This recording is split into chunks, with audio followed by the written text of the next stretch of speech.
My name's Andrew and I'm a final year nursing student. One Saturday night when I was working in a fast food restaurant, it was very busy and a customer came down to tell me that a woman had collapsed upstairs. So I instantly ran upstairs to see a woman unconscious on the ground. She was vomiting in her mouth and she was choking on it. I called an ambulance and described to them exactly what was happening. Within minutes, the woman's condition deteriorated. She became breathless and had no pulse. That's when I started CPR, carrying out chest compressions without rescue breaths.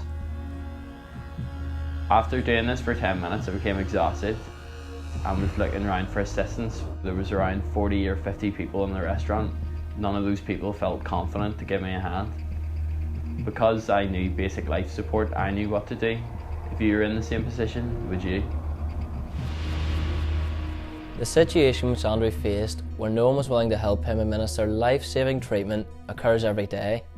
But he's not alone, because 78% of people would not be willing to deliver first aid based on their own level of training.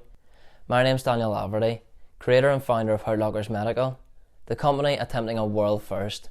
We want to deliver an interactive first aid kit that will revolutionise the way we treat first aid in schools, businesses and sports clubs all around the world. When I created Hurtlockers 2 years ago, I had no idea of the impact that bad first aid could have on somebody's life.